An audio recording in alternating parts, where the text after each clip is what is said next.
My grandfather would often tell us the details of what happened to them. Details so precise in nature, down to the very names of the areas, the alleys, the numbers, very similar to the information then shared by Ilan Pappé in his book, The Ethnic Cleansing of Palestine, though my grandfather, he never read the book of Ilan Pappé. They came into the city of Yafa. My grandfather said they took every young man, every individual above the age of 22 years old, they rounded them up. And I was there with my dad, my great-grandfather, and they took us to the Dahmash Mosque in the city center, and they lined us up in our tens, in our dozens, and they began to execute them one after the other. He said I was spared because they assumed I was 22 years old. I was in my early 20s still. And they had a cruel tradition of the Haganah back then that they would spare one male figure from each family, not out of mercy or compassion, but so that he may shepherd the remainders of his family and take them out of Palestine. He told us about how they came into houses door after door, literally pulling out the women and the children and the men from their homes. In that masjid, there were 176 bodies that were recovered, including the body of my great-grandfather. Of what, 426 men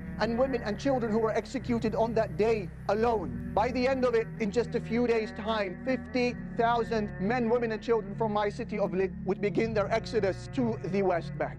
That was a very dangerous journey in of itself, where people were traveling in one of the hottest months there in Palestine without water, without food. Many people who passed away because of starvation and thirst just along the way. Now my grandfather, as a young man in his early 20s, finds himself a shepherd of his newly widowed mother and his newly orphaned siblings, and now they are making their way towards the West Bank in Ramallah. And in just a few years' time, my grandfather, now finding himself as a refugee in his own home, is uprooted again from the West Bank, him and his family, and they are forcibly displaced to Gaza in Al-Burayj refugee camp. A refugee now and displaced for the second time since 1948 within his own homeland. My grandfather was an educated man. He was a man of words. He was a linguist. He was a head teacher. Interested in education, he played a key role in establishing the very first fully functional educational system there in Gaza, and established the Islamic University of Gaza, which was bombed 2023, leveled to the ground by the Zionists. There in Gaza, as he established himself, he was summoned by the Kuwaiti government, who had just received its independence. They wanted educators, the Palestinians being educated people. He was summoned to make his way to Kuwait and to begin to teach, and to establish the infrastructure of schools. He made his way to Kuwait. He became a head teacher. He became a mufettish and inspector. After a few years, it was the instability of the Gulf War, and once again he is displaced, him and his family. And this is where I was born, in Kuwait. We make our way to the UK as refugees now for the third or fourth time in just a few years. Each time, however, the displacement pushing us farther and farther away from Palestine. Then in the UK, we were condemned to a fate of just observe